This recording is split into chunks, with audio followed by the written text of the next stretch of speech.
from PRX. Hey everybody, this is Scoots with a little update.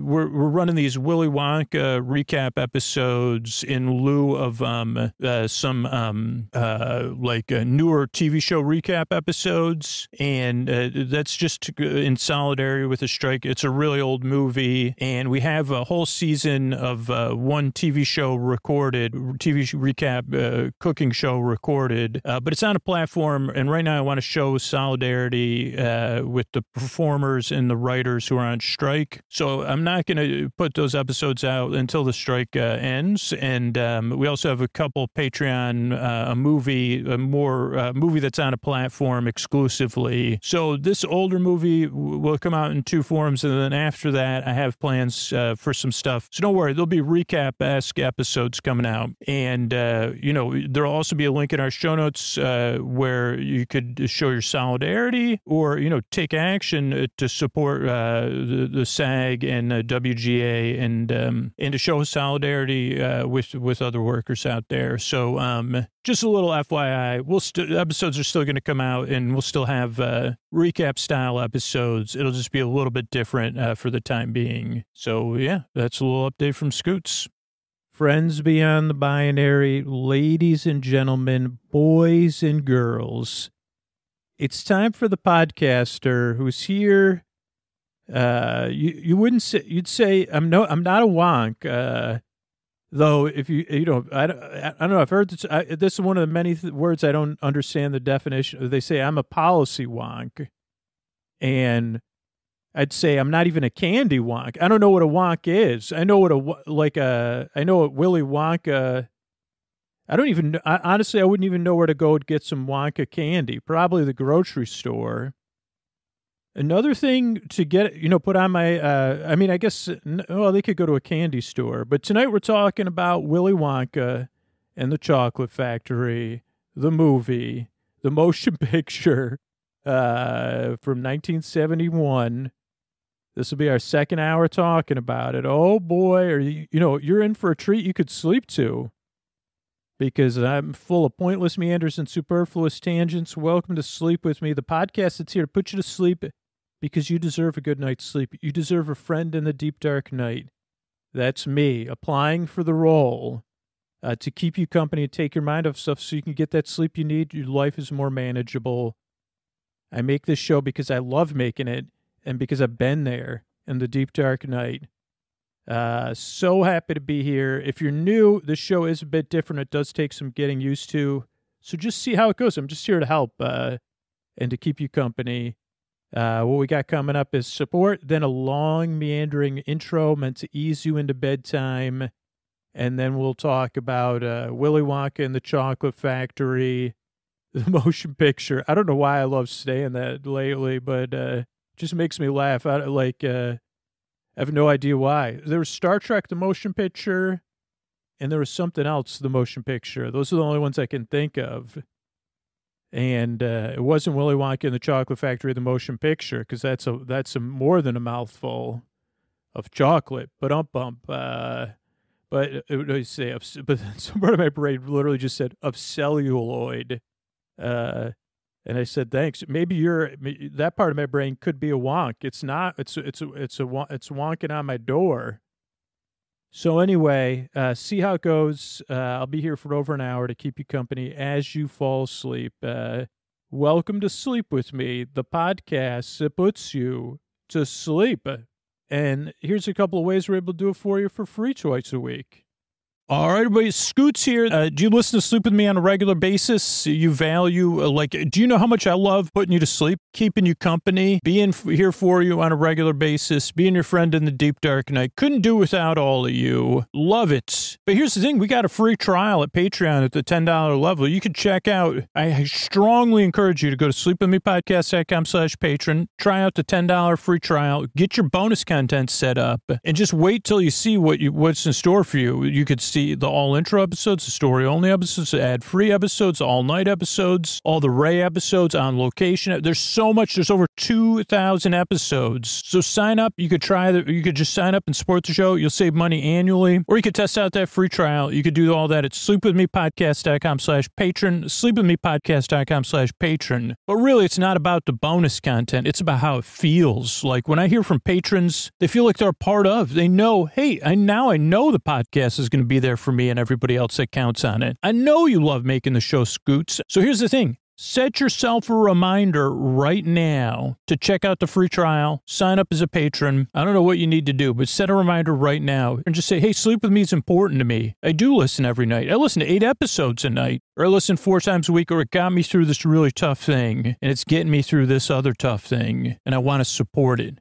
because I love the show, and I know I'm going to love how it feels. I just can't wait. But you could just do sleepwithmepodcast.com/patron. Go ahead, tell your smart speaker, your phone. Okay, sleepwithmepodcast.com/patron, 9 a.m. tomorrow. I'll see you there. Let me know about it so I can say thank you. Thanks, everybody. All right, everybody, it is time for the Sleepy Supporter Zone, the one part of the podcast where we talk about the deep, dark Night United. We're all in this together, and Sleep With Me depends on direct listener response. There's a lot of people who really depend on the ad-supported show because they can't afford to pay for the ad-free version, and this is where we generate that enthusiasm for the people that are doing that, making it possible. But this one, I'm answering a question I got from Liz and from Charlotte, which is like, hey, I pay for one of these premium music services. Doesn't that pay you? And it actually doesn't. That's a great question. Whatever the music service is, none of the music services or any of those things share revenue with podcasters. It's just one of the realities of the business. I don't know if that'll change over the next few years or not. But yeah, great question. Yeah, we don't get paid by whatever platform you're using, whether the platform runs ads or you pay, like if you pay for a subscription on Apple Podcasts, or you pay for our subscription on Patreon, that's different. But I'm just talking about generally this. Hey, I pay for this music platform. So I just want to answer that question. Great question from Liz and Charlotte. So if you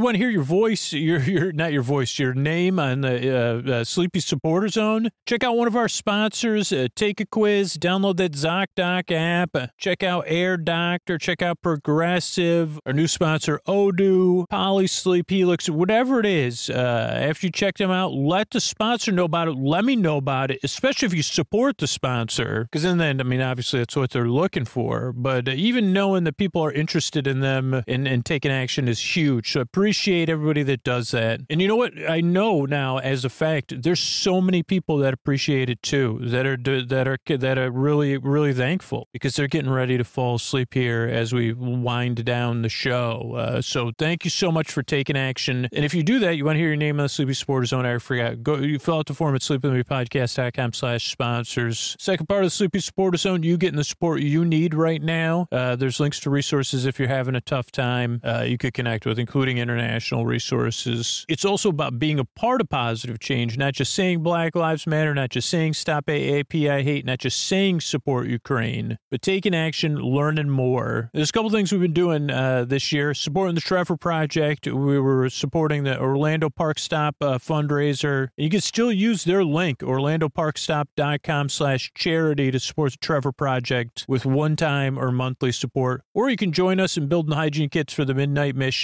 Use the link in our show notes. And that's it. Mystery Bard, a lot of people help out on this show. Who are they? Chris Posty Poster Son sounds like an earful. Wrote the theme song. Edits episodes too. Carl W. the Legend. Also edits episodes. Ashley, Kenny, Scotty, Jennifer. Runner.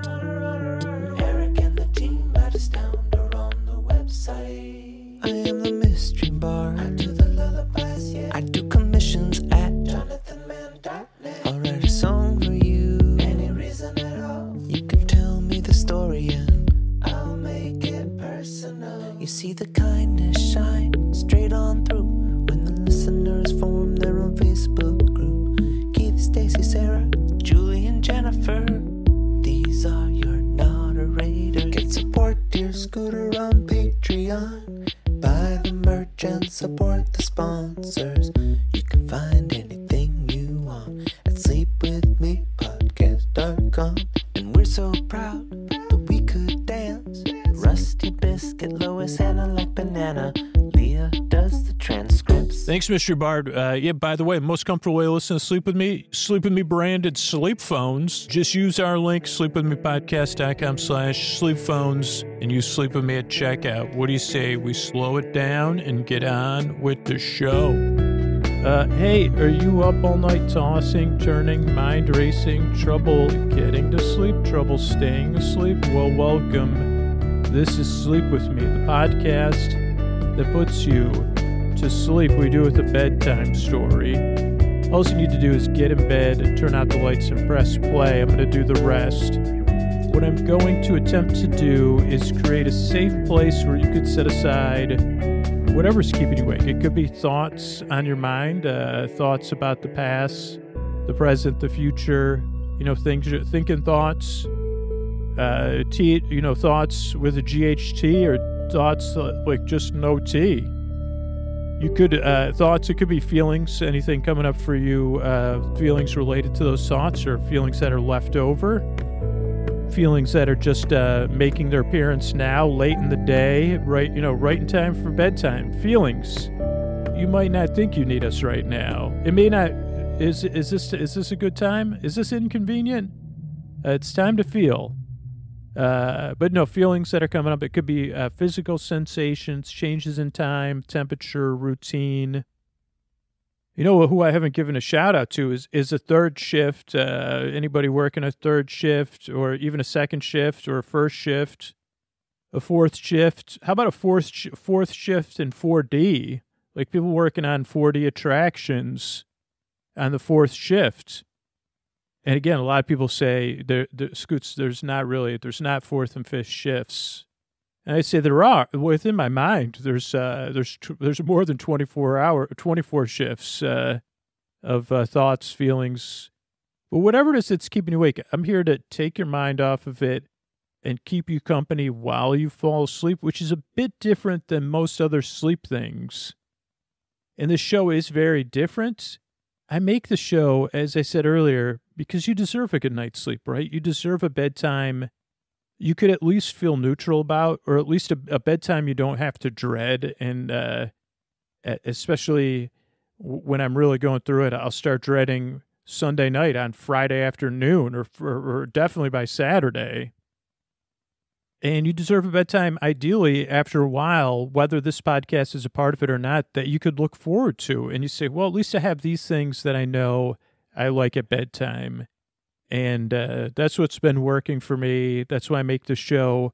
One, because I really do believe you deserve enough sleep so your life is more manageable and you could be out there flourishing and living your life. That's important to me. It means your world's better.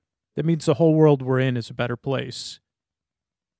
That's one reason. And the other reason is because I've been there, like I said, and so have a lot of other people that are listening. And I might not have been through the exact same thing that you're going through, whatever's keeping you awake, but I can probably relate to how it feels. And if I can't, I could tell you there's somebody listening right now who can, who's nodding along and saying, yeah, that's tough. I'm really glad you're here. I hope this podcast can help you. And what I'm going to do is I'm going to send my voice across the deep, dark night. I'm going to use lulling, soothing, creaky, dulcet tones, pointless meanders, and superfluous tangents, which means I'm going to get mixed up, and then I'm going to go off topic, and then I'm going to double back, then I'll forget what I was talking about, then I'll say, wait a second, then I'll talk about something else. Pointless meanders and superfluous tangents. Creaky, dulcet tones means that my voice is not traditionally soothing. And, it's meant to keep you company. It's a podcast you don't really listen to. It's more like elevated background noise. If elevated noise was lower level, you'd say it's not elevated background noise, because that's the kind of thing angels would make, or, pixies or other beings that are associated with bells, like jingle, things associated with the jingling, or artistes. You're not elevated background noise. I say thanks, brain, but I wouldn't say we're like sub-background noise. We're below background noise, but we're not, because that's probably a technical term. That's like a lower, like a background noise you're not aware of. This is more of a talking that you don't need to listen to, that part of your brain has probably already figured out, oh, I don't really need to pay attention to this man. He's strange, he's well-intentioned, and he just goes on and on and on and never makes very much sense. He tries to, he's somebody who's counting his change. He doesn't have a lot of spare change, but he's counting it. And he's saying 1 penny. Oh, let me turn this penny over. Let me see is that a hay penny? No, is it one of those wheat pennies? Is that a thing, a wheat penny? Has anyone said, is that a thing if you're named Penny and people say, hey, Penny? And you'd say, what if someone says, is that another thing? Because there was that show with Penny on it that was really popular. Like, did anybody say, hello? Like, they said, hello, Penny, and she said, hey, Penny will do? Was that ever, I mean, that could have been a joke on the show once or twice. Or maybe it was an ongoing routine. But yeah, so that's what happens. I start counting my change, and then I start to think, is there a knock-knock joke in there? But this podcast is more full of undeveloped jokes. That's not elevated either.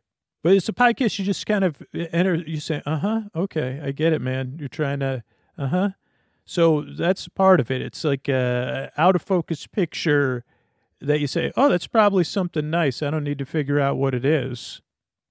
It's also a podcast that doesn't put you to sleep. I'm here to keep you company while you fall asleep, not to put you to sleep. That's why the shows are over an hour. There's no pressure to fall asleep.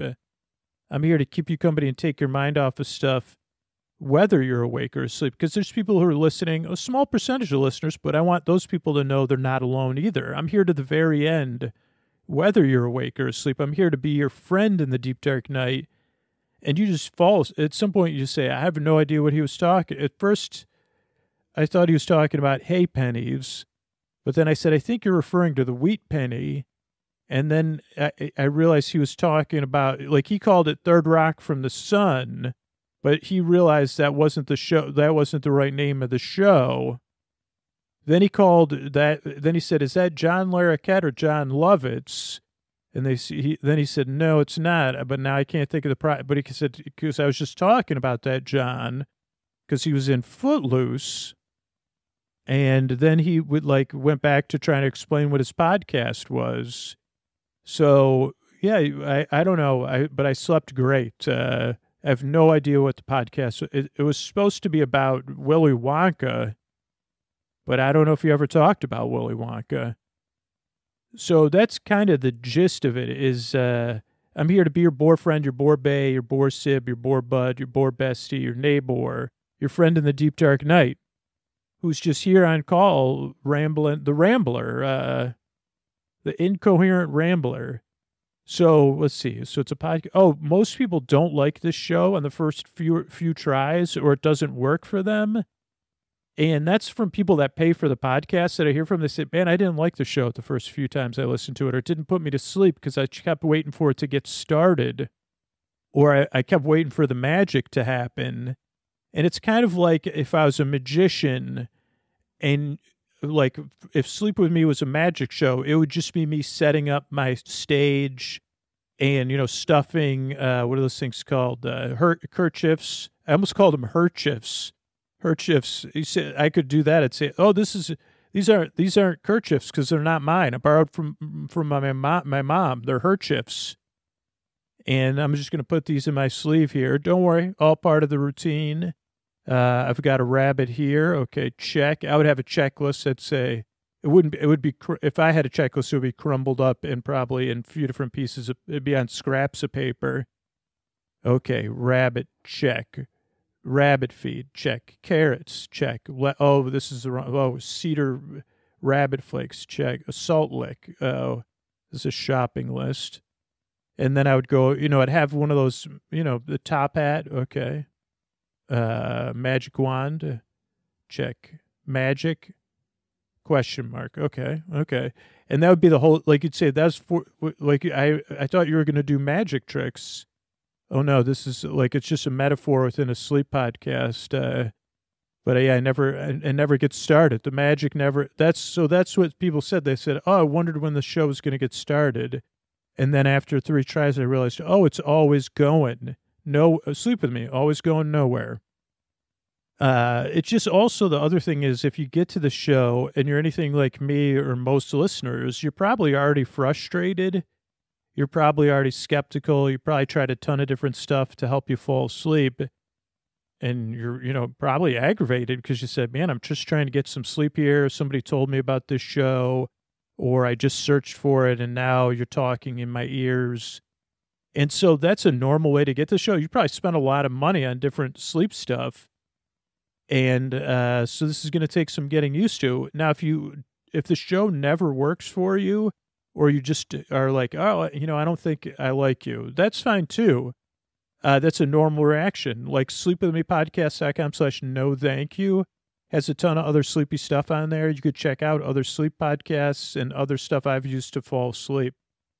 So those are a couple pieces of information that I try to tell people about, just so you give a heads up. But also, this show follows a structure that needs some explanation too. So show starts out with a greeting, friends beyond the binary, ladies and gentlemen, boys and girls. That way you feel seen and welcomed in, and you say, okay, I'll try this podcast out and see how it goes. Then there's support, so the show could be free.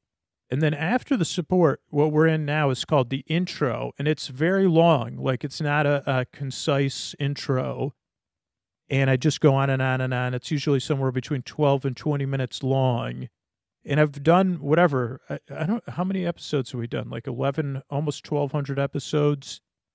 And, I've never done the same intro twice. I probably talked about the same stuff multiple times. But the intro follows a similar structure every time, but it's different every time. One, for regular listeners, so you have something new to listen to see what I go on a tangent about. Two, because I believe that the parts of me that keep me up, they can adjust pretty quickly. And that's what's not worked for me with other stuff in the past, is like the idea of like descending a staircase or whatever, or different things. My brain, or listening to crickets, they say, okay, well, this is the same cricket's going to be.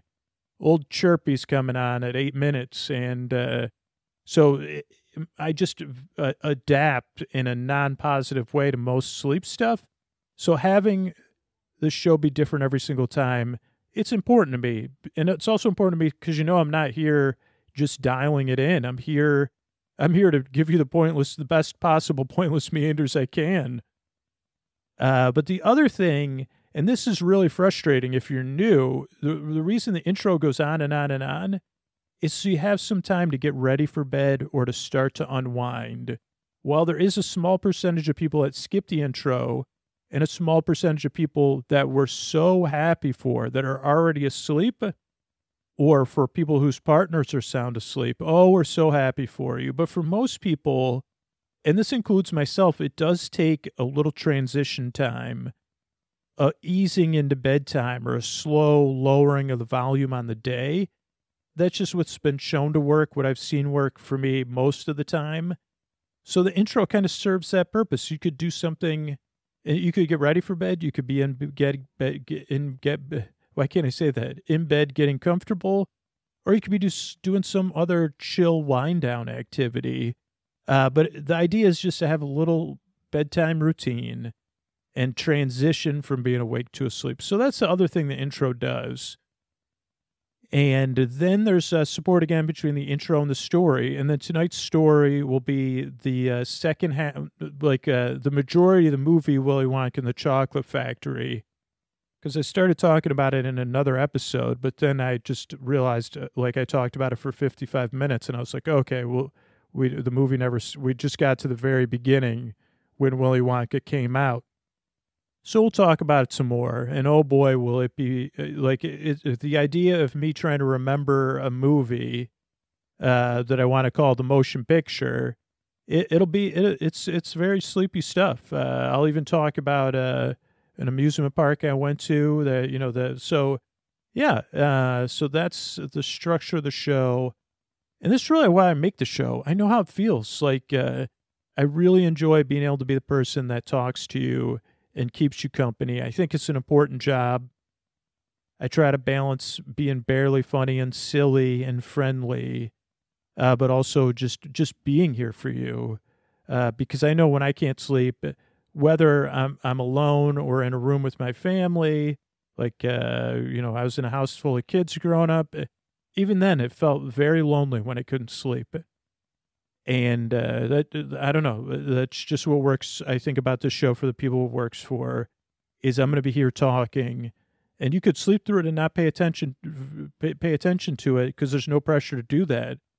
But I'm going to be here for you. So I'm glad you're here. I really appreciate you coming by. I work really hard at Urine and Ice Drive, and I really hope I can help you fall asleep. But one more time, thanks again for coming by.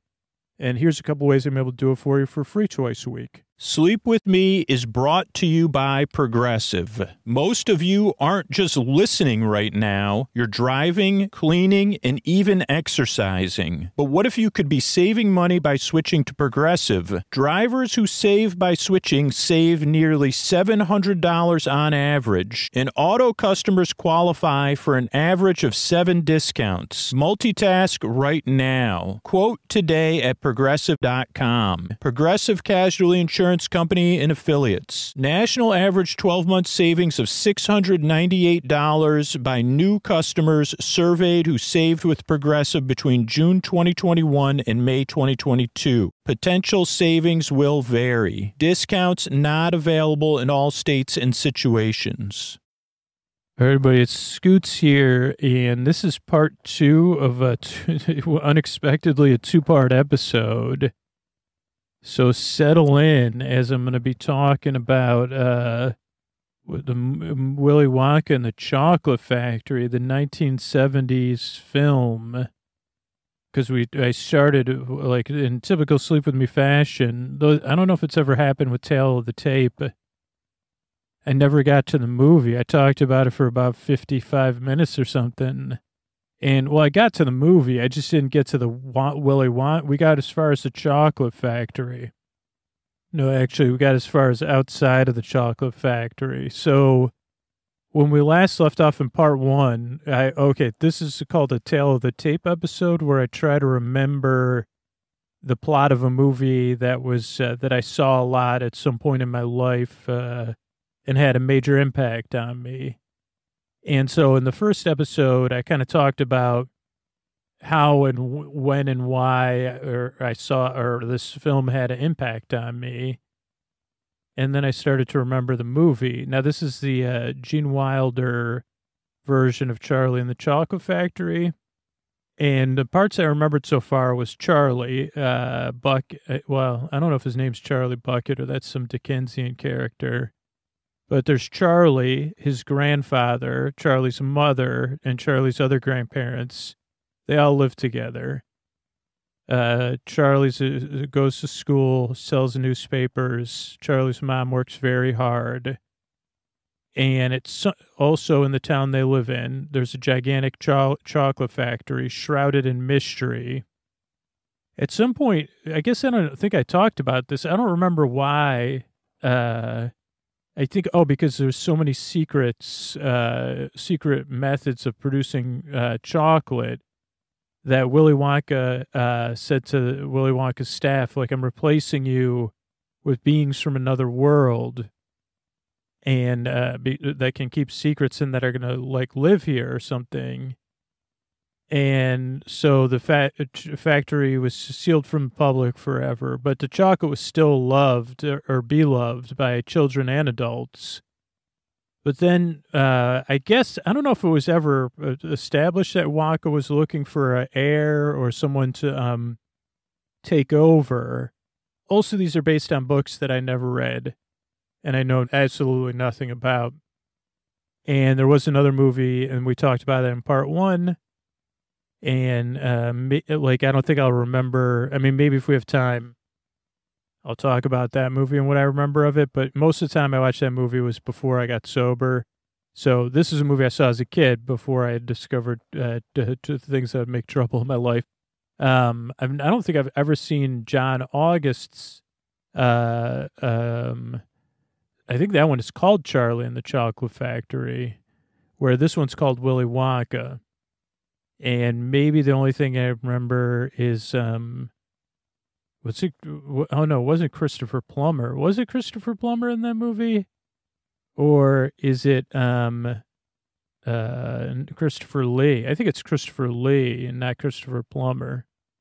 In fact, now I can hear Christopher Lee's voice, so I'm pretty sure Christopher Lee's in Charlie and the Chocolate Factory as Charlie's father. But we're talking about Willy Wonka. So what had happened was, in the last one we covered, Willy Wonka has this contest, golden tickets. If you have a golden ticket, you as a child and an adult guest can come tour the factory. Slugworth. That's what I don't think I remembered that. There's also, I think I forgot to talk about that. There's also a mysterious character called Slugworth, who apparently is Willy Wonka's main rival, who's looking to pay children that go on the tour to get the Slugworth any sort of like industrial espionage, I guess. I mean, that's what it is. So there's a mysterious figure, Slugworth. And of course, Charlie and his family could use the money. Like, I don't know how much money Slugworth's offering, but enough to change lives. And so they go, and it's the day of the thing. And then everybody, it's a big deal worldwide. It's a big deal. And there's these group of kids that we'll catch back up with as they enter the house or the factory. Willy Wonka welcomes them. It's kind of spectacular. Though in Charlie and the Chocolate Factory, I remember it was much more spectacular. And, or like, I remember there's some sort of clockwork, animated, like show. I might have to rewatch that. But so then they go into the factory, they have to sign a waiver. And this is kind of where we left off. There's also, like, when they talking about a series of scenes versus a coherent movie, for my brain, this is more of a series of scenes than, I mean, because it's not really, well, I don't know. It is really just a series of scenes from there on out. But so movie starts, okay, movie started like 40 minutes ago, probably 20 minutes ago. Okay, so they go in, there's this thing about signing the waiver, because it's very, again, like, I think this is kind of done to be entertaining, but it's like there's a lot of stuff you can't read, et cetera, et cetera. And then a couple of the parents are like, I don't know about this, but the kids are like, dude, he's like, yeah, if you don't sign the waiver, you can't go in on the tour. And so they say, like, most of the kids say, okay, we're going in. Then they go into like a room that keeps getting small, like a optical illusion hallway. One of those hallways where it's like one person standing on one side looks tall, one person does not. And the hallway seems like it's shrinking. And a lot of cool optical, I mean, that's just a cool effect. And then this is probably... this is the most, in a good way, as far as suspension of your disbelief, what type of situation would you want to be in, and a musical number. So I think there's been the Candyman and Charlie's Mother's song. I don't know if there was any other songs. Maybe there's like, I don't know if, maybe Charlie's grandfather sang, like, getting up out of bed, dragged a comb across. Oh no, that's it. But like, so I don't know how many songs there's been, but this is definitely one of the biggest numbers of the movie. I don't know anything about the history of the song, but it's definitely been covered a lot of times in a lot of different ways. But so basically they're in this hallway, everybody's bumping into each other. And then I think there's even like a little secret code or a key or something. And then this door opens, and it opens into a factory, like, that's indoor outdoors. So it has a conservatory feel. It does feel like a conservatory, like a gigantic. So it's very like, there's wrought iron. This is just what I remember, of course. There's brown brick. There's a lot of natural light, or seemingly. And the music starts, and it's like, "Come with me to a world of pure imagination" is the song. And eventually, if you start off seeing that, again, Willy Wonka, Gene Wilder's Willy Wonka, has a bit of an edge.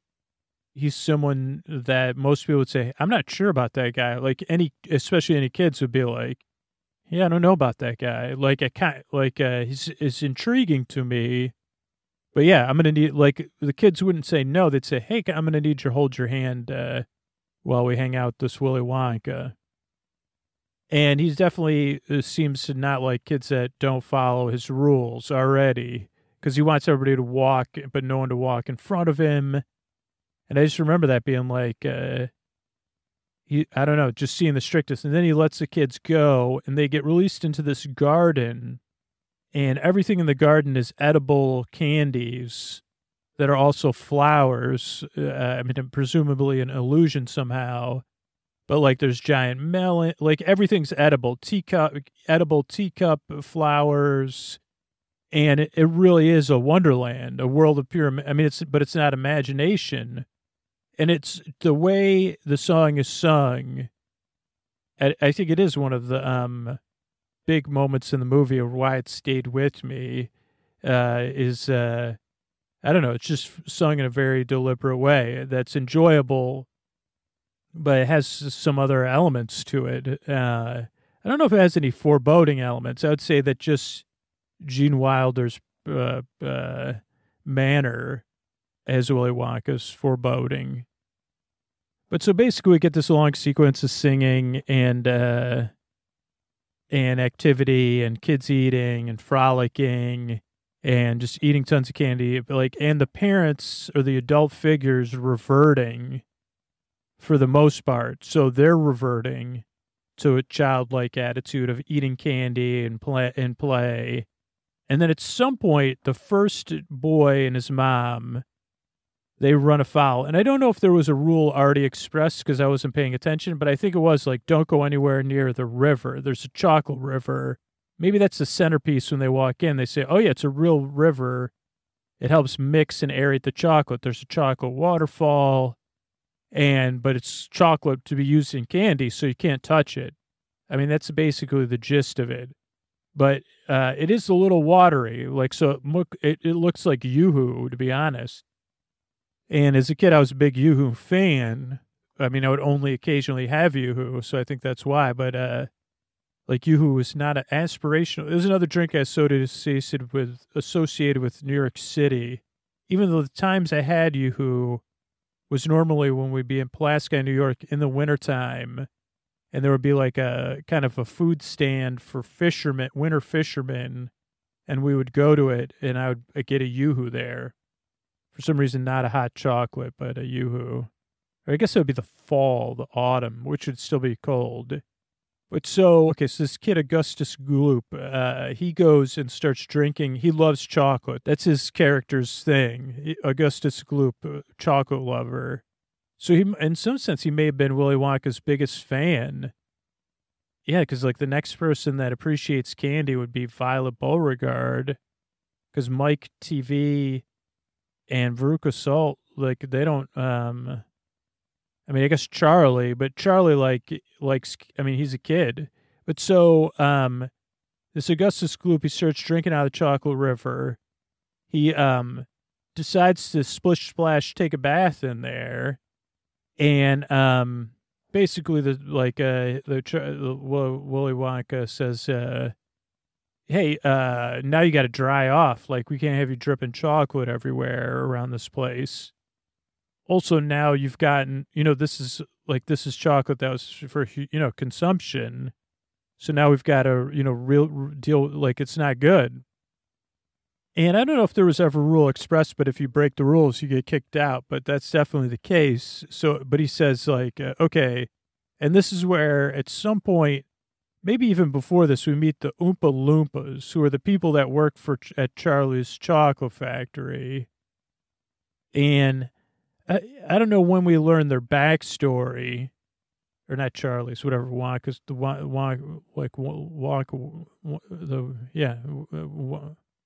Wonka Candy Works. I don't know what they call it. But so we sing these Oompa Loompas. Now they sing songs, which are very catchy, but they also, this is the most one of the things that's like, because again, this was already dated when I saw it, but dated in a way that captures an era. very clearly and profoundly. So the Oompa Loompas like have like usually like a not an animated sequence, but kind of like a music video each time, and they sing the moral of the song, which is like that one. Why would you drink out of a chocolate river you're not supposed to? Why would you take a bath in there? Loompa-dee-doo, I've got another lesson for you. What do you get when you do stuff you're not supposed to? You'll get no. Oh, that's the Mike TV one stuck with me the most because I watch so much TV. Not that I related to Mike TV, never liked him. But so Augustus Gloop and his mom are basically asked to leave, but first they have to get dried off and take. Then they're like, we got to wash your clothes, or give you something else. So Wonka's not happy about it, but the kids and everybody, they were just in the middle of this fantastic real life fantasy sequence. And so they say, what, like, that's like a thing that, I don't know, it takes them out of it. Then they say, basically Wonka says, yeah, that's what happens. Like, you see Wonka's ice cold in some sense. Like a very all or nothing, like he lacks empathy and compassion, I'd say, for the most part. And so then he says, okay, now we're going to go for this boat ride to this other section of the factory or something. I think this is what happens next. And again, setting an era, this boat ride is absolutely bonkers. And I know they redid it in the movie in a different way, the new movie, but I do have like, something else associated with this. So again, this was like the 70s, I think, or maybe it was the late 60s when this movie came out. And they go through a boat ride through a tunnel where it just starts to show all this art. These movies on the tunnel wall that kind of create visions for the kids. And it's very, to say trippy would be, that's the way you describe it.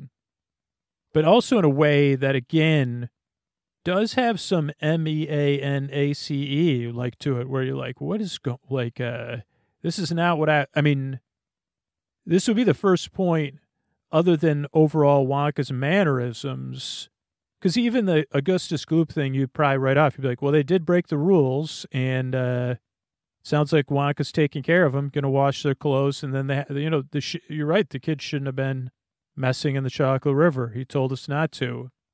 Or common sense would say, if this is chocolate for consumption, that you shouldn't stick your hand in there.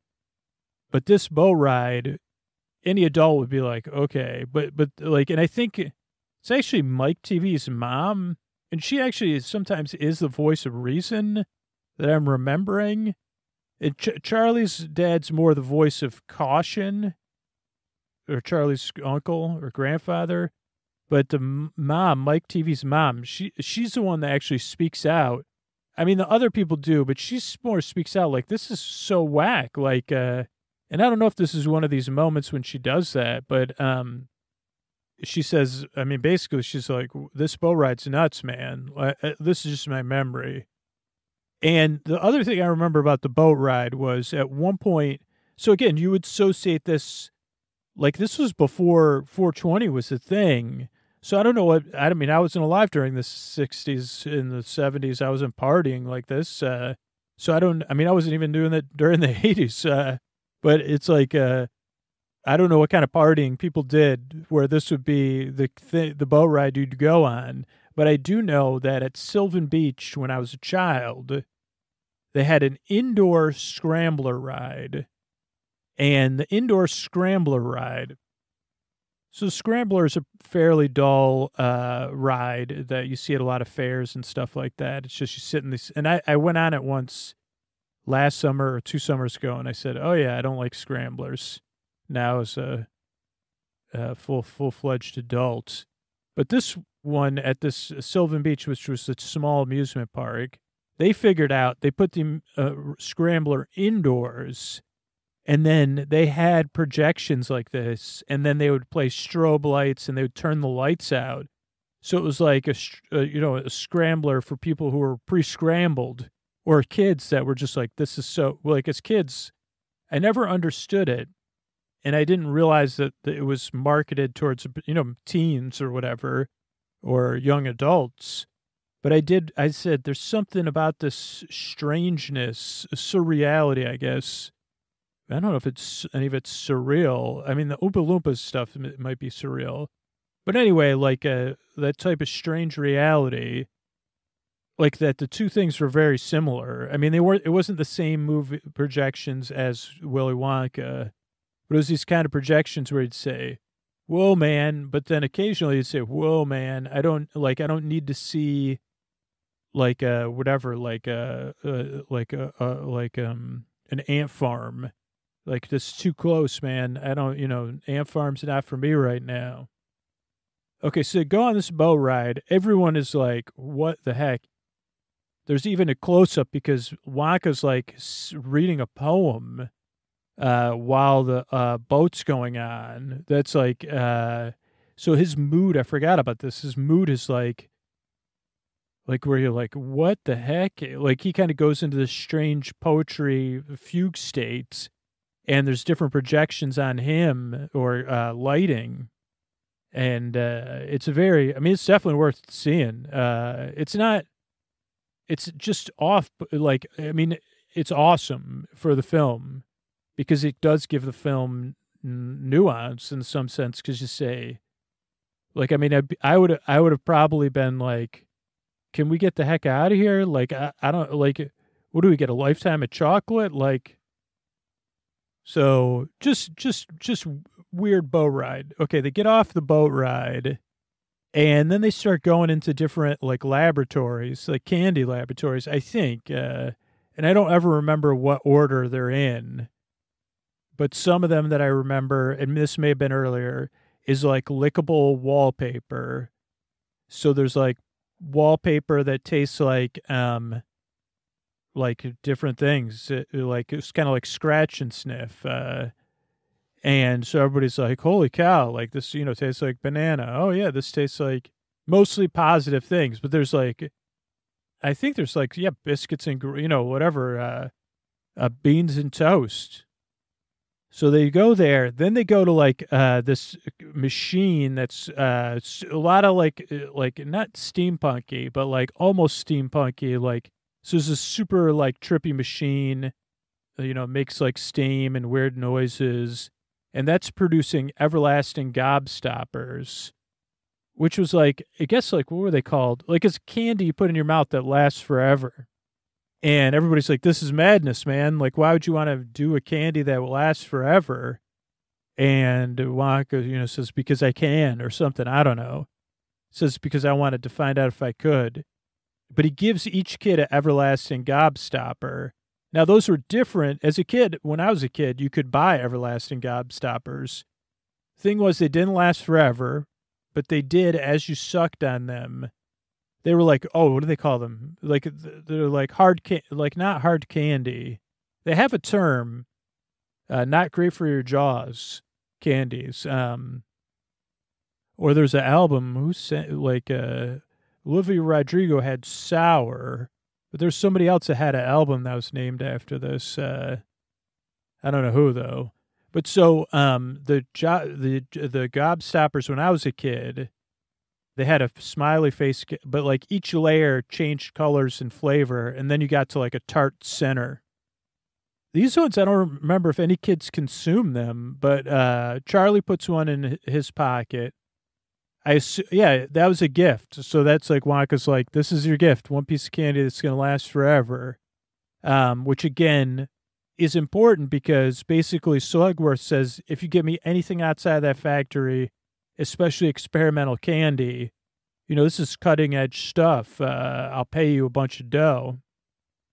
Okay, so Charlie does that. Then I'm pretty sure the next thing is they go into a room, and this is another experimental room where they're working on new gum flavors. Now, we've already established that Violet Beauregard is a big gum enthusiast. Like, she has trying to get the world record for gum, like chewing one piece of gum. So this room is like the gum labs or something. And apparently they're working on a new gum that's like a 7-course meal or something. But again, Wonka says, no touching without my permission or something. I don't know. Don't touch any of this stuff unless I give it to you. But she hears about this gum and basically is like, I'm going to try it. And he says, don't try it. And she says, I got to try it. He says, it's experimental. And then at some point you see again, and I like this one where he's like, please don't, please stop. Like, he's like, I've already warned you, so I'm not going to try to stop you. So she takes this thing. I think it comes out of like another machine that's like shooting steam and stuff like that. Oh, because they're putting all the ingredients in there. But he says it's not complete, hasn't been, fully worked out all the kinks. And so she turns into a blueberry because blueberry pie is what's for desserts. But first she goes through all that, like it goes fine until dessert. Like she's like, oh, this is delicious, roast duck or whatever. Oh, this is nothing more than kids love than a plate of over-steamed vegetables. But then she gets a blueberry pie. She turns into a blueberry. And then the Oompa Loompas come and they sing their song, like about chewing too much gum or whatever. And how there's a moral, like whatever it is. If it said don't take the gum, don't take the gum. So they take her and her father because they go, we got to take her down to the drain. We got to figure out the juicing room. We got to juice her because she's a blueberry, and then she'll be back to a normal kid again. And her father's very comedic, his style of character's like a very put upon, overwhelmed, semi-neurotic guy. So he was entertaining to watch, having to deal with that situation. Okay, so I think that's who her father was.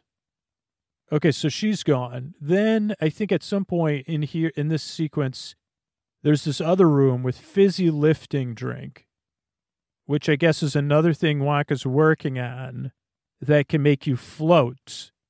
And maybe everybody gets to try it, but maybe not. But Charlie's grandfather, I think, is the one who does it, not Charlie. He says, yo, let's take a swig of this stuff. And it's like the carbonation makes you burp, and every time you burp, maybe you hiccup. I don't know, like you float.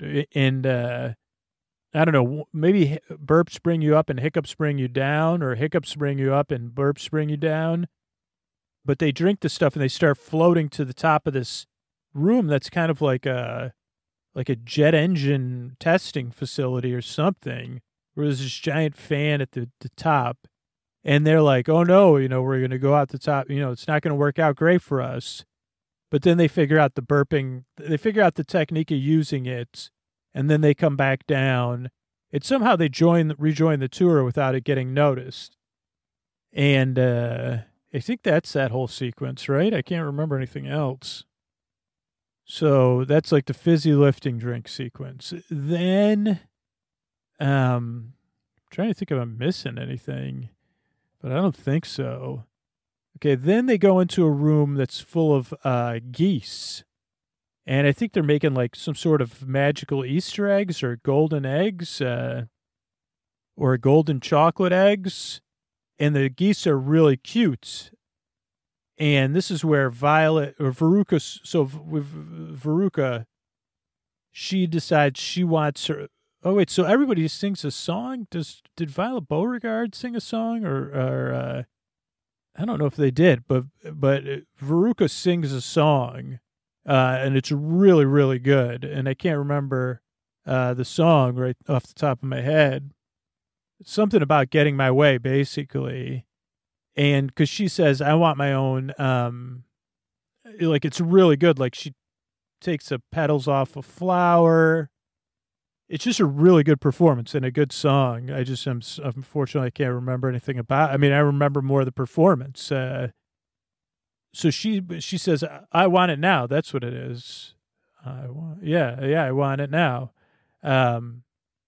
So she goes. She basically is like, "I want one of these geese," and they're like, Wonka's like, "The geese aren't for sale. They're like special geese to lay chocolate, golden chocolate eggs."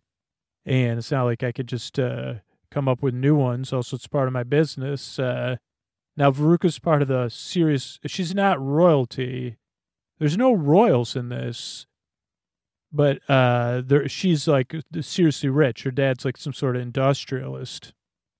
So he says, just say the word, Wonka, however much, I'll just pay you. And he goes to the geese, again, the geese aren't for sale. And so she basically sings a song about how she gets what she wants. She gets what she gets. She gets what she wants. But she's going to be the one that's gone. And then she goes down the egg, like where the geese lay the eggs. There's like a chute to deliver the eggs to the proper place. Oh, no, there's a place that tests the eggs to make sure they're right. So she gets tested, and it says, like there's a thing, that, like a scale that weighs the eggs and says, oh, this is the correct, to sort the eggs by grams or something, whatever, some sort of metric stuff. And so she goes down the chute. So then her dad's like, where is she? Oh, also, when Wonka wants the Oompa Loompas and they don't appear just to sing, he uses kind of like a pitch pipe, which I thought was a cool flourish.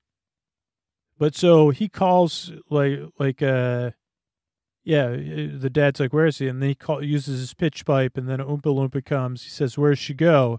Goes, oh, trash facility. The dad says, trash facility. And I think the dad ends up jumping in there himself after he's like, where is she? So then Wonka goes, go get them. And then at this point, too, Grandpa, what's his name's not Grandpa Ed. That was my grandpa, but not Grandpa Charlie. I can't remember the grandpa's name. Grandpa Joe. He says, yo, what are you doing, man? Like, these are little kids. Like, and Wonka's like, you know what? Mind your P's and Q's. Okay, then there's like a sequence, like, and I'm pretty sure everybody's involved that's left, which is just Mike TV's mom, Charlie, and Grandpa, not Grandpa Ed, but Grandpa Joe and Willy Wonka. But they go on this wild machine, like a foam producing. I have no idea what the purpose of the machine was either. And they go like it's very trippy. It's this giant foam, like I guess I don't remember much about it. It seems super high tech. Had a bunch of wheels and moving parts, and it produced tons and tons of copious foam, I guess presumably to clean something. And I'm pretty sure, again, this is when Mike TV's mom, she has fun with this. But maybe not. But it does seem like a brief moment of joy where they're having fun. And I can't really remember anything else about it. Then there's a sequence with Mike TV where they go into this like serious tech lab where the Oompa Loompas are actively working on like a candy teleportation device. Now, for some reason, I think it's like a future device where it will teleport the candy into your television so you could purchase it and then take the candy out of the TV, because that's what Willy Wonka does, and it's a cool effect. But that the sizing's off, and that in order to do that, you need like a giant candy bar, because when you transfer it to a regular TV, and these are the old cathode ray tube TVs, like when you do that, then the thing shrinks. But Mike TV's obsessed with TV. So he demands to go on TV and be transferred, like teleported. Even though they went through the basics of it, they're like, yeah, it's not meant to do that. And it's meant to move candy. He says, this is it. I'm Mike TV. I'm meant to be a star or whatever. And Willy Wonka's basically like, whatever, man. Like, I'm not going to argue with you. And I'm not sure exactly what I had against Mike TV. Maybe he reminded me of somebody, but I definitely like, he's dressed like a cowboy. He's like the most American, like, not like, he's just like this TV watching. Maybe it was just related too much because I watch so much TV. But so he gets teleported because they're using some sort of TV technology to teleport people or candy. But again, just like the candy bar, he goes from a large size to a small size. So then he becomes like an action figure sized kid. And again, this is really stretching the effects. And I haven't watched the movie in a while, but I'd have to wonder what how those effects work. But his mom's like, so then he we'll bring him to the taffy stretching room and we'll stretch him. And that's the one with the Oompa Loompas, the song, like, what do you get when you watch too much TV? A mind full of something and an IQ of 3. And then they sing, you'll get no commercials. Those are the lyrics that stuck with me the longest. But yeah, so what do you call it? So like the Oompa Loompas sing about that, then Mike's gone. And then, I mean, this is what a way to set up the ending of a film, at least in my opinion. That rings true. And I mean, I don't think this movie's I don't know what critical regard for this film is or the watchability of it, because I haven't really watched it in a long time. And I mean, it's mostly steeped in nostalgia. But basically, then the tour's over. And again, we see this side of Wonka. And he's ice cold. Like, basically, he says, okay, well, nice giving you the tour. And that's it. And hope you had fun. And we'll see you later. And they're like, wait, like he literally just ends the tour. Like, I mean, this is something I would do almost like if I, but again, it pays off. And he gives this speech where he even reads off the thing, et cetera, et cetera, et cetera. They say, what's the problem? Like Uncle, is he Uncle Bob? No, that's not his name. Grandpa Joe says, what in the, you just like brought us through this strange experience. And now you're like kicking us out of here, and you're not even gonna, like, he literally just sits down in his office. Also, we see that everything in the office, I think, is cut in half. So it's just bizarre. Like, there is like this surreality to it there. And he says, well, did you not like take the fizzy lifting drink and touch the walls? And, that has to be cleaned and all that. And, et cetera, et cetera, et cetera. And this is a famous repeated line. He goes, good day, sir. And then he says, what? Like, Grandpa Joe's outraged. He's like, you're an awful man, basically. And he says, I said, good day, sir. I said, this is just how I remember it. But he also knows, like, he's still testing Charlie, which is what gets paid off, because Charlie's, like, he's looking for someone, I guess, that's both assertive and good-hearted. I mean, again, if someone was to test me in this way, I'd say, yeah, I don't want I don't want it. I guess I get tested this way a lot with the podcast, but it's more on message to message thing. But so Grandpa Joe speaks like how most people would be feeling, and then Charlie goes to leave, and he goes, he realizes he still has the gobstopper, which he could sell to Slugworth. And he's also ultimately rejecting everything that Willy Wonka kind of stands for, I would think. And he gives the gobstopper back. And he says, basically, dude, thanks for the tour. Like, but yeah, I'm not going to sell this to Slugworth, but also like this, your candy, your candy and your attitude leave a bad taste in my mouth. And then, I mean, and again, well, I do think it's Gene Wilder. Like, he's able to change his, like, manner. Like, he just changes so quickly from, like, this person you would say, I mean, literally be like, I think Grandpa Joe said it, like, almost like, your behavior repulses me, Willy Wonka, to, like, this soft-hearted thing where he's like, and he does it with his eyes, I think, and his smile. But he says, oh, Charlie, like, I knew you were the one. And then he's so soft and kind. And he's like, basically, like, I've been looking for someone to take over for me, but someone that's going to take care of the Oompa Loompas because basically they used to live in some place where people like there was some sort of thing with the wildlife there, and the wildlife and the Oompa Loompas didn't get along, so they had to move here. And whoever takes over for me's got to work, take care of the Oompa Loompas, take care of the candy. I don't know. I mean, maybe there could have been a little bit more in the sense of and maybe this is what they did in the other movie where it's like, dude, what is your problem? Because me just taking over the factory is not going to change whatever's going on with you, because Wonka, you need to you need to get somebody, things need to, it can't be happy for you or anyone associated with you when you can have these extreme changes in your behavior. But that doesn't happen. But Charlie basically, he says, you're it, Charlie. And then they go in this magical elevator, which doesn't have a lot to do with anything, but I guess it's part of the books or something. And they just get in this magical elevator. I guess maybe there's some sort of plot point. I have no idea.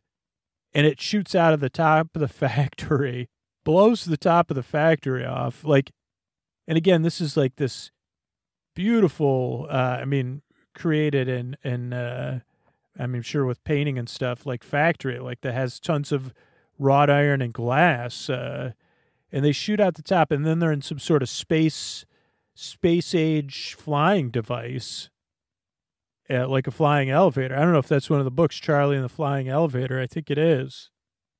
And they're flying over wherever they live, which isn't London, but and I mean the good thing is he's like, you'll take a salary, and I don't know if they're gonna live there. I mean, Grandpa Joe's probably like, dude, I'm here, I'm on Charlie and you glue now, because so that's basic. Those are the basics of what I remember. But we do have a few minutes, so let's check the songs and let's see what I got right, what I got wrong here. First of all, is it Willy Wonka or Willy? That's not how you spell it. Okay, 1971. I know I checked some of this before, but it's a 1971 film. So yeah, 60s, 70s. I know I read some of this stuff, but let's go through the songs and the plot. Okay, it was based on Roald Dahl's 64 book, and it's been played by, Timothy Chalamet. There's going to be another one? Holy cow, that'll be interesting. Okay, interesting. I wonder who's directing that. But yeah, he's portrayed in films multiple times. Let's go straight to this movie. 71 American musical fantasy film. Mel Stewart. Charlie Bucket. Okay. Peter Ostrom. Found a golden ticket. Gets to visit the thing. And let's see. Wolper Pictures and Quaker Oats Company were the production companies. 100 minutes, budget of $3 million, did $4 million at the box office. Filmed in Munich. Okay, so we did some of this. The Candyman. Okay, yeah, Charlie Buckets. This is all from Wikipedia. Poor paperboy looks inside a candy shop, can't afford the sweets. Then he sees the factory, and a tinker tells him nobody goes in and out. Grandpa Joe tells him that the Wonka had shut down the factory because the rival candy places were getting his recipes, and it's still locked. Then Wonka announces he has 5 golden tickets hidden in candy bars, and they'll get a factory tour and a lifetime supply of chocolate. And Augustus Gloop, Veruca Salt, Violet Beauregard, and Mike TV. And then, you see another man whispering to the kids on TV as they win. Then, there's a fake of somebody that won. But then Charlie gets a bar from Grandpa Joe, doesn't have it. Then he finds a quarter or whatever and does find it, buys a candy bar, gets it. That's Slugworth, who goes up to him, offers him a cash reward. For the everlasting gobstopper. Then goes home, picks Grandpa Joe, who's excitedly jumps out of bed for the first time in 20 years. Then Wonka greets the ticket winners. So this is all the first episode we did. Chocolate room, a whimsical indoor park with a river of chocolate and other sweets. And that's where we see the Oompa Loompas. Then each child has a flaw, which causes them to give in to temptation. Augustus touches the water. Violet takes the gum. Veruca demands a goose. Mike goes on the TV thing. The Oompa Loompas sing a song of morality after each child. Charlie and Joe do the fizzy lifting drink. So I did. Burping allows them to go down. The drink makes them float up. Okay, at the end of the tour, he says, don't worry. They say, what about the other kids? He says, they're fine. And then he retreats to his office without awarding them the lifetime supply of chocolate. When they ask him about it, he informs them they broke the contract after stealing fizzy lifting drinks, forfeiting the prize. Charlie returns the everlasting gobstopper instead of selling it to Slugworth, and they call Charlie the winner. The offer to buy the gobstopper was a morality test for the winners. Only Charlie passed.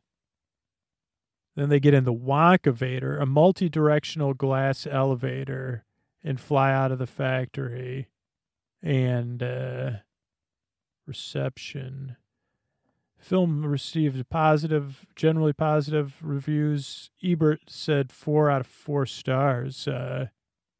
Best film of its sort since Wizard of Oz, according to Ebert. Delightfully funny and has a bit of SCARY, work of imagination. Let's see if we can find the soundtrack. Music. Okay, what do we got here? The original score was by Leslie Barracusa and Anthony Newley. Candyman, originally recorded by Sammy Davis Jr., or when it was recorded, re-recorded the song. No, Sammy Davis Jr. recorded the song. Became a #1 hit. Let's see, the 21st. So you got Pure Golden Ticket. Oh, I Got a Golden Ticket. That was another song. Then The Candyman, Charlie's Paper Run, Cheer Up Charlie, Lucky Charlie, I've Got a Golden Ticket, Pure Imagination, Oompa Loompa, Wondrous Boat Ride, Everlasting Gobstoppers, Oompa Loompa, The Bubble Machine, I Want It Now, Wonkamobile, Wonka Vision, Oompa Loompa, and then Wonkavator. Let's see, what other thing? It's been referenced in many different TV shows and animated shows. And there's been a lot of covers of the song. And even there's a meme condescending Wonka. Oh, yeah, that's a famous one where he's looking at you. I forgot about that one. Tell me again about dipping your elbows in milk. I don't know what he would say, though. I'm not good at writing memes. But it's one where his shoulders, his elbows on something. He's staring with that very Gene Wilder smile that says way more than, oh, I'm so happy to see you. It says, I'm not listening. Casting. Trying to think of if there's any notes in casting. Not really. Okay, there's Breaker Confections, a subsidiary of Quaker Oats, wanted to introduce, they were like, oh, wait a second, we could do this. And they renamed it Willy Wonka Candy Company. It was sold to Nestle's at some point. And they bought the rights to the book and financed the picture for promoting the Wonka bar. Wow. Interesting stuff. Wolper decided with Stewart that the film would be a musical. Approached Richard Rodgers and Henry Mancini, who declined. Let's see. Gene Wonka wanted specific changes to Wonka's costume, including trousers and the color and cut of the jacket, placement of the pockets. Wilder's attention to detail also requested, the hat is terrific, but 2 inches shorter would make it better. They tried Fred Astaire, Joel Grey, Ron Moody, John Pertwee, Spike Mulligan. Peter Sellers even begged for the role. All six members of Monty Python expressed interest in playing Wonka, but they were deemed not big enough names for an international audience. Joel Grey was in the lead, and other people auditioned in New York. And by the end of the week, Wilder walked in. It was then that Stewart and producer David L. Wolper realized they could stop looking. The role fit him tighter than one of Jacques Cousteau's wetsuits. They were captivated by Wilder's humor. His inflection was perfect, sardonic edge, and they were looking for. And then they tried to hide their eagerness to help in their negotiations. When Wilder was cast as Wonka, he accepted the role. When I first made a first interest, I decided to come out the door carrying a cane and walk towards the crowd with a limp. As the crowd sees this, they all get quiet. And then I roll. So he wanted to do that thing and have the applause. And they said, why? And he said, and he goes, Wilder answered, from that time on, no one will know if I'm lying or telling the truth. Wilder said he was adamant and he would decline the role otherwise. Gene Stapleton turned down the role of Miss TV. Jim Backus was considered the role of Sam Beauregard. Sammy Davis Jr. wanted to be the candy store owner, but he was too big of a star. Let's see. Anthony Newley also wanted, but he was also too big a star at the time, I guess. And hundreds of children auditioned. Filming began in August of 70, and ended in November of 70. They found a Guinness brewery in Ireland, a chocolate factory in Spain, and a massive chocolate room at Bavaria Studios, but then also shooting locations in Munich, Bavaria, external shots in Munich. So there's a lot more about it, but yes, interesting movie, and I guess even more interesting that it took me 2 hours to try to remember it. But yeah, good night. Thanks, and good night, everybody. All right, I want to thank everybody that became a patron recently. I want to thank Joe, Owen, and Megan. Thank you, thanks, and good night. Julia, Victoria, and Melanie. Thank you, thanks, and good night. Aaliyah, Susan, and Natalie. Thank you, thanks, and good night. Sheila, Ray, and Beth. Thank you, thanks, and good night. Hawa, Stephanie, and Jason.